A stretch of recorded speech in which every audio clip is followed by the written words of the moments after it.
Yorobun, Annyeong. On est parti pour une nouvelle vidéo d'un jour une station. On est en ce moment même à Dangsan. Alors non pas parce qu'on va visiter Dangsan, on va aller du côté de Dongjak, qui est voilà, une station de métro sur la ligne 9. On va prendre tout de suite le métro express, c'est le métro qui ne fait pas toutes les stations, mais vu que Dongjak est une des stations qui est sur la ligne express, eh bien on va le prendre tout de suite. C'est parti.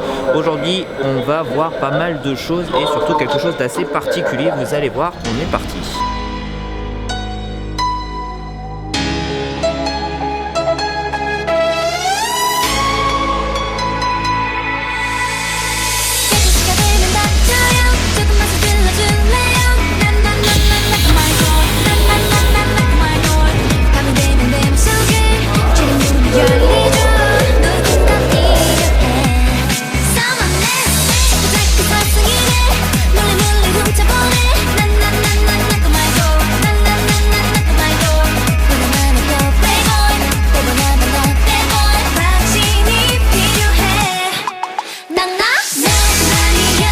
Alors on vient juste d'arriver à Dongjak Station, je viens juste trouver un petit panneau d'information, c'est pas vraiment celui que je voulais.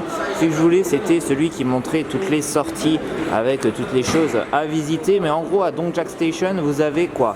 Eh bien vous avez des appartements comme vous pouvez le voir ici, vous avez des parkings, des bureaux, des petites choses comme ça. Mais là où on va aller nous c'est juste ici. Seoul National Cemetery, donc c'est le cimetière national de Séoul. C'est une des choses peut-être qui n'est pas le plus visité à Séoul. On va aller sortie numéro 7 ou numéro 8 et puis on va aller voir ce que donne ce cimetière national. C'est parti!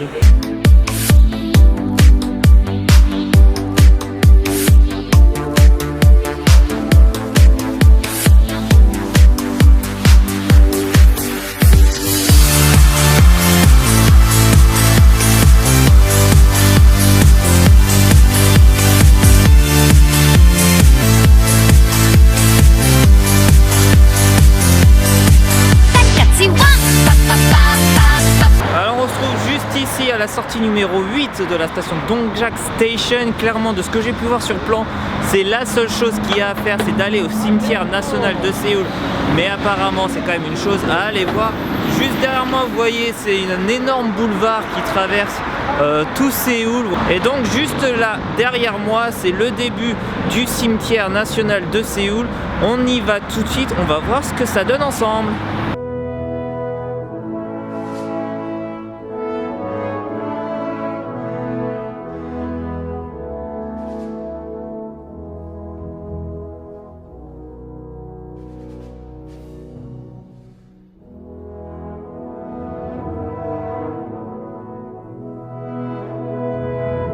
Alors on vient juste de rentrer dans le cimetière, ça a l'air juste immense. Tout au fond là-bas, on commence à apercevoir les premières pierres tombales.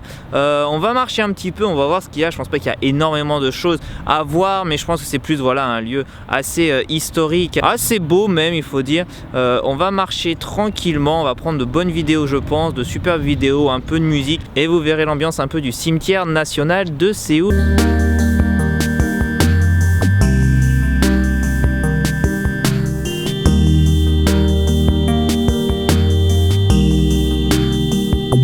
Alors on se retrouve juste devant l'entrée vraiment du cimetière. Vous pouvez voir des pierres tombales qui commencent de là et qui continuent comme ça sur tout un peu le flanc de la montagne. Voilà, c'est une petite montagne qui a été un peu transformée en cimetière national. Alors bien sûr on va pas faire énormément de choses ici hein. C'est un lieu de recueil, un lieu voilà, où on va voir les personnes décédées, les soldats décédés et autres. Mais vraiment je voulais vous le montrer parce que c'est un des cimetières les plus beaux en tout cas que j'ai pu voir dans ma vie. Il est très bien entretenu, vous allez voir. On va prendre des plans serrés, on va prendre des plans larges du cimetière. Si vous venez une fois à Séoul, franchement venez ici, surtout quand il fait beau comme aujourd'hui. Même si c'est un peu nuageux aujourd'hui, c'est vraiment sympa. Il y a vraiment de superbes pierres tombales, les arbres sont super bien entretenus. Donc si vous venez à Séoul, venez au Seoul National Cemetery, le cimetière national de Séoul. On va voir ça de plus près, c'est parti. On a juste ici 2 soldats coréens. Alors bien sûr on ne va pas aller les embêter. Vous pensez bien que c'est absolument interdit d'aller les voir, absolument interdit d'aller leur parler. En tout cas ils sont là pour que tout soit respecté, en tout cas dans les règles. Donc on ne va pas les déranger, mais ils sont sympas quand même.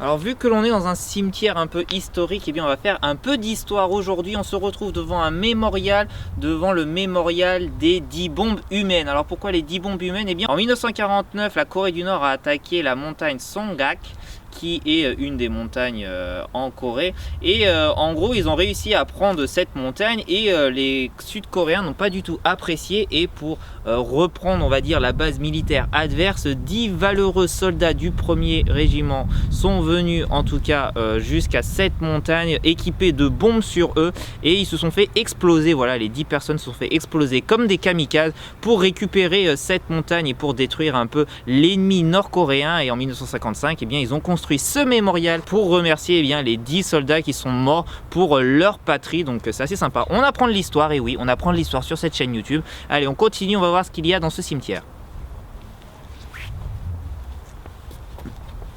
Alors toujours un peu de culture sur cette chaîne, on se retrouve devant des fleurs. Alors quelles sont ces fleurs? Eh bien ce sont les Mungunghwa, qui sont les fleurs nationales qui représentent le pays, qui représentent la Corée du Sud. En tout cas ils sont bien sympas ces petites fleurs. Regardez-moi comme elles sont jolies.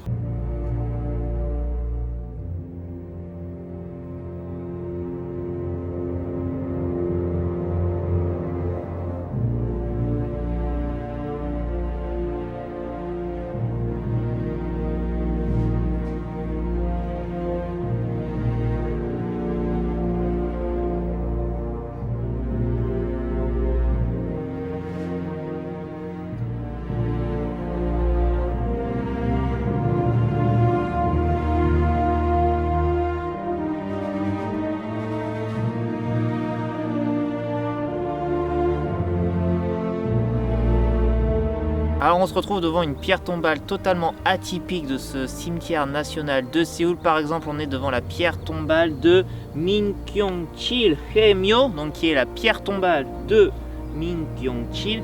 Il faut savoir que dans ce cimetière, il n'y a exclusivement que des soldats qui sont tombés pour leur patrie. Notamment, cette personne est décédée, je crois, en 1972. Voilà, 1972, ce soldat est décédé. Et comme devant toute pierre tombale qu'il y a dans ce cimetière, eh bien, à chaque fois, il y a une fleur, soit déposée par le pays, on va dire directement par les personnes qui s'occupent du cimetière, ou directement, comme ici, par la famille du défunt, voilà, qui est venue un peu se recueillir devant cette tombe. Il y a vraiment des milliers et des milliers de tombes ici, c'est vraiment à perte de vue.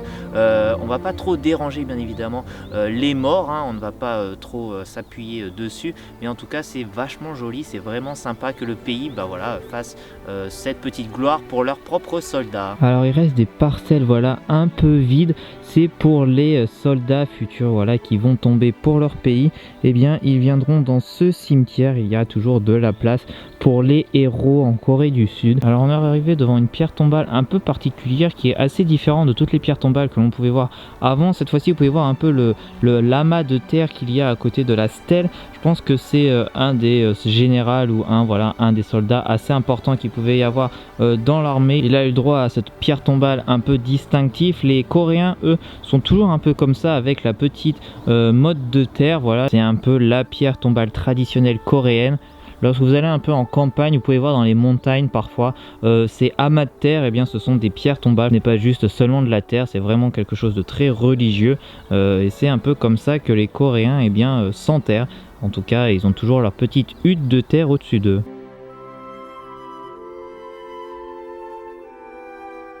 Alors on a marché pendant 10 minutes, on a remonté en fait toute cette allée comme ça pendant 10 minutes, c'était vraiment un peu sportif. En tout cas on est arrivé en haut de la petite montagne qui surplombe un peu tout le cimetière de Séoul. C'est vraiment immense, je pense qu'il y a des dizaines de milliers de tombes ici. Ça va vraiment jusqu'au bout là-bas, jusqu'au début de la montagne, c'est vraiment hyper grand. Alors bien sûr, il n'y a pas 15 000 trucs à voir ici, hein. C'est un cimetière, c'est seulement voilà, des pierres tombales classiques, des pierres tombales un peu spéciales lorsque la personne était vraiment importante dans l'armée. Et puis voilà, ça continue, vous pouvez marcher vraiment 1 heure, 2 heures dans ce cimetière. C'est vraiment un havre de paix, clairement il n'y a aucun bruit. Au fond, vous voyez la ville de Séoul, il y a la grande artère routière qui passe aussi devant le cimetière, mais clairement lorsque l'on est ici, on n'entend rien. rien, on a seulement le bruit de la nature, les oiseaux et le murmure des pierres tombales qui discutent entre eux. Pour l'instant on n'a pas croisé de fantômes, donc on est plutôt chanceux, mais c'est vraiment sympa. On va encore marcher quelques minutes, voir s'il y a des mémorials intéressants, un peu d'histoire que l'on peut apprendre sur l'histoire de Corée. En tout cas on va marcher, on va voir ça, mais en tout cas c'est vraiment un lieu à venir, à visiter.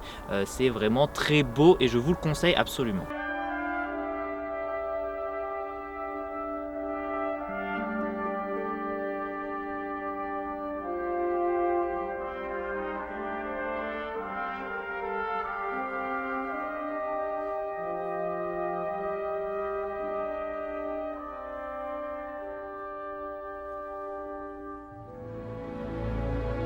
On se retrouve devant un autre mémorial qui lui est destiné aux patriotes coréens qui ont combattu contre les Japonais, que ce soit en Chine, que ce soit en Russie, que ce soit en Amérique.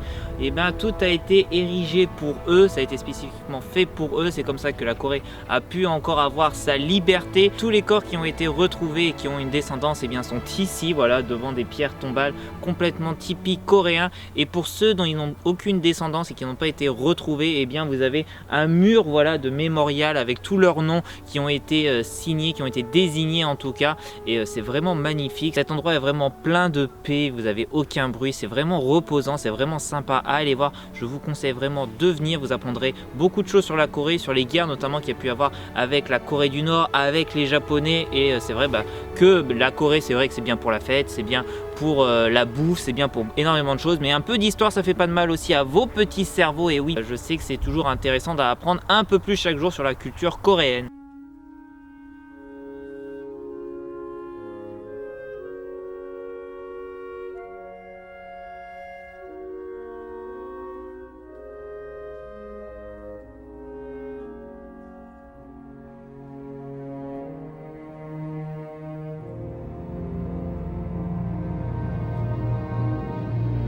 Alors le cimetière ferme à 6 h de l'après-midi, donc il est presque 6 h. On doit quitter les lieux, mais on avait fait le tour à peu près de tout le cimetière. Après c'est seulement des pierres tombales à perte de vue.